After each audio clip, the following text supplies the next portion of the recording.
Fala pessoal, sejam todos bem-vindos ao canal do que investe em Flávio Pinheiro. E hoje, no nosso quadro aqui, Ação em Movimento, vamos falar um pouco sobre JHF3, trazendo uma visão desde o gráfico mensal para o gráfico diário e ver como é que tem se comportado nesses últimos meses o papel aqui em relação à sua variação do preço sobre o tempo. Então a gente consegue ver que pelo gráfico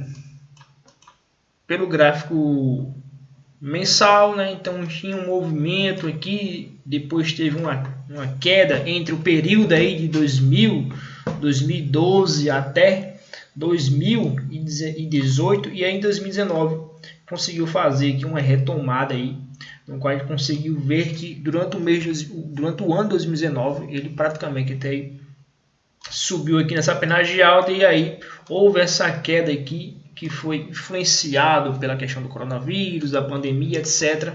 E aí nos meses seguintes, né, a gente consegue ver, só ajustar aqui, a gente consegue ver que desde que houve essa queda aqui, deixa eu aproximar aqui melhor para ver como é que seria essa questão, essa variação. Pronto, tá melhor para visualizar. Então a gente consegue ver que veio esse movimento em 2019 e em 2020 fez essa queda que em janeiro, fevereiro, e em seguida veio aí em 4 meses de alta, rompendo até mesmo esse topo aqui anterior que tinha sido formado ali no período de 2019. Então, na minha visão, o que eu consigo enxergar nesse candle atual aqui que a gente está vendo. Então, o que eu consigo enxergar aqui nesse candle atual, eu vejo mais ele como um candle de pullback. Então, eu tenho um movimento de expansão, rompendo aqui essa faixa desse topo anterior, que estava atuando como uma resistência pelo gráfico mensal. E aí eu vejo este candle aqui como um pullback, sendo testado aqui essa zona aqui de suporte, que até então era resistência e agora está atuando como suporte. Se a gente for ver, só ajustar mais aqui a questão da escala, a gente consegue ver que ali justamente aqui nos R$ 8,42, a gente pode ver que justamente tem uma faixa de memória de preço pelo gráfico mensal que estava servindo de resistência. Então, a gente teve aqui 3 meses que veio tocar aqui lá no início de 2008 e depois veio tocar aqui novamente aqui por volta de 2012. E depois veio só tocar novamente em 2019. Que aí foi justamente aí fazendo aqui 3 toques nessa faixa aqui dos R$ 8,42. Aí em seguida houve a queda devido à questão do coronavírus, enfim, da pandemia. E aí meses seguintes ele conseguiu até mesmo romper e formar um topo histórico, né? No qual a gente tivemos um topo histórico no mês passado, no mês de julho. O candle de julho foi aí o que provocou essa formação de um topo histórico ali por volta dos R$ 10,61. Então aí R$ 10,61, mais exatamente R$ 10,62 foi a máxima do candle do mês passado. Então aí ele está atuando como um topo histórico do papel, e seria aí a sua valorização máxima desde 2008 em JHS-F3 pelo gráfico mensal. Pelo gráfico semanal, a gente consegue ver um desenho que a gente chama aqui, eu considero aqui este movimento aqui, que foi justamente o período ali entre 2013 até 2019. Eu vejo este movimento aqui que a gente chama de Kemp-Henkel, né? Uma xícara. Então aqui eu tenho a base da xícara e eu tenho aqui a alçazinha da xícara, né? Então temos aqui uma figura gráfica que a gente chama de Kemp-Henkel pelo gráfico semanal, que aí eu vejo mais aqui esse processo aqui que representa aqui a alça da xícara. Eu vejo esse movimento aqui como um pullback referente a este movimento. Então eu considero que aqui eu tenho o meu movimento de expansão, que seria a minha primeira perna desse movimento da tendência de alta, que foi o que provocou justamente aqui a superação da máxima aqui por volta dos R$9. E aí está fazendo o que pelo gráfico semanal? Está fazendo uma correção. Seria minha perna de correção, né? Que seria o que? A minha perna 1 e aqui seria a minha perna 2, né? A gente, na teoria de Elliott. Então aí o que eu posso buscar nessa relação, tendo essa questão da teoria de Elliott e tal. Então eu tenho a minha perna 1, a perna de impulsão, minha perna de correção. Então eu posso esperar aqui que a minha perna 3 ela seja praticamente 100% dessa minha primeira perna. Então o que digamos de aqui para cá valorizou aí 228% de valorização. Então se eu levar em consideração aqui, essa aqui é a primeira perna, então a minha segunda perna ela vai ser aí aproximadamente a replicação desse primeiro movimento. Então deixa eu só ajustar aqui melhorzinho, porque eu estou com problema no Profit. Então o Trade eu não sei mexer muito bem assim, mas a plataforma que eu gosto de mexer é o Profit. Deixa eu só dar uma olhadinha aqui. Como é que seria essa projeção aqui dessa perna aqui no Profit? No Trade eu tenho uma primeira perna.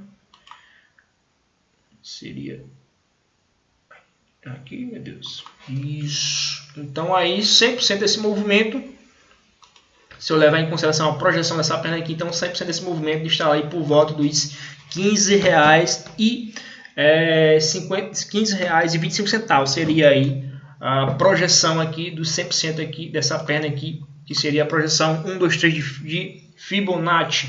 Então seria essa ampliação dessa perna. Então 100% dessa perna vai ser justamente ali por volta dos R$15,25. Seria a projeção aqui de Fibo pelo gráfico semanal. Se eu for olhar a relação aqui de pontos de entrada pelo gráfico semanal, eu nem considero pelo gráfico diário. Que a gente for ver no gráfico diário, a gente não consegue. Pelo gráfico diário eu não consigo visualizar um ponto de oportunidade de entradas, de posicionamento em JHF3. Por quê? Porque, deixa eu só ajustar aqui, eu vejo isso aqui, eu posso considerar isso aqui como um canal. Eu tenho aqui meu canal, e se eu for mais detalhista em relação a figuras gráficas, eu posso considerar isso aqui como um movimento de bandeira. Então eu tenho o meu mastro, e aí eu tenho aqui a minha bandeira, que é dentro desse canalzinho aqui do gráfico diário. Então aí, para se gerar algum tipo de entrada, algo do tipo de um swing trade, algo parecido, eu esperaria deixar formar um candle aqui, que ele fizesse com que a minha média nova ela virasse para cima, né? E aí posteriormente eu conseguisse também fechar acima da minha média 21. Então seria aí uma forma de um trade, de swing trade, uma posição para swing trade seria mais interessante se fizesse algo parecido com isso. Só que aí a minha perspectiva em relação a esse papel está mais voltado pelo gráfico semanal. Deixa eu só apagar aqui. Está mais direcionado pelo gráfico semanal. Eu estou mais interessado no gráfico semanal, fazendo aqui um trade se ele vier superar aqui a máxima desse candle aqui, referente a essa semana passada. Então ele aqui me deixou aqui um candle que a gente chama de martelo em cima de uma região de resistência, em cima da região que era resistência, que passou a ser suporte. Então aí eu tenho essa psicologia sobre o candle, né? A psicologia do candlestick. Eu tenho aí um martelo em cima da região de suporte. Então o que me caracteriza? Me caracteriza que possivelmente ele vai fazer a reversão dessa tendência. Eu tenho uma tendência, uma micro tendência de baixa aqui, eu tenho uma perna de baixo, então me gerou um martelo, uma região de suporte que até então era resistência. Então a psicologia dos candles fala que existe a probabilidade que este martelo, ao perder a sua máxima, ele vai reverter essa tendência. Que tendência é essa? Essa tendência dessa perna aqui de correção referente a essa perna de impulsão. Então aí, para quem gosta de operar a questão de padrões de candles, uma boa oportunidade aqui seria justamente na superação da máxima do candle. Deixa eu ver, a máxima está lá em 8,68. 8,68. Então, seria aqui, ajustar aqui um pouquinho mais. Pronto, 8,68, o stop ficaria abaixo do candle. Então, uma relação aqui, nessa relação aqui, eu tenho uma relação de 1 para 3. Eu estou arriscando 1 para buscar 3 vezes o potencial desse ganho. No meu caminho eu faço minha parcial, então ali a entrada ficaria por volta dos R$ 8,69, parcial em R$ 9,58. Deixa eu só ajustar aqui melhor para ficar mais fácil de visualizar aqui, para vocês visualizarem. Então aqui, se acaso venha acontecer próxima semana, eu tenho aqui um ponto de entrada em R$ 8,69 e o meu stop fica aqui abaixo dos R$ 7,80, minha parcial ali nos R$ 9,58 e a saída final lá nos R$ 11,36. Então fazendo aí uma relação de risco de 1 para 3, arriscando 1 para buscar 3, tendo em vista que eu tenho a minha parcial. Então seria uma forma de se posicionar em JHS F3, isso pelo gráfico semanal. Só que o que me chama a atenção é justamente essa possibilidade de que, se acaso eu tenho perna de impulsão, perna de correção, e se acaso ele vier fazer esse movimento e venha gerar um pivô de alta aqui em cima desse topo atual, então eu posso ficar na expectativa que ele pode vir a atingir 100% desse movimento, que foi a projeção de fibra que eu fiz logo no início aqui da nossa análise, que fica ali por volta dos R$ 15,72, se eu não estou enganado. Deixa eu só dar uma olhadinha aqui isso, lá nos R$ 15,25. Então, nos R$ 15,20. Então, se ele me gerar aqui nas próximas semanas, deixa eu só mostrar aqui como seria para vocês, né? Digamos que as próximas semanas aí ocorra tudo bem e tal, ele faça um movimento aqui, depois suba e aí gera um pivô de alta aqui em cima desse topo aqui atual. E aí então, se ele vier formar esse pivô de alta e esse pivô de alta vier a ser confirmado, então os próximos alvos, né, aí em relação a essa projeção, temos aqui 61% de FIB, que está ali em R$ 12,44, e depois lá os 100%, que é nos R$ 15,25. Então, essa seria, como eu posso dizer, as possibilidades que o papel pode vir andar nos próximos meses, nas próximas semanas, certo, pessoal? Então é isso aí, espero que vocês tenham gostado, e só reforçando, não é recomendação de compra e venda, sim uma análise educacional dentro do que eu consigo enxergar, dentro do que eu consigo enxergar aqui no mercado, e passar para vocês essa visão de conhecimento educacional, para que vocês possam também agregar de alguma forma dentro dos seus estudos. Então é isso aí, pessoal, e até o nosso próximo vídeo. Fique com Deus e um bom final de semana para todos.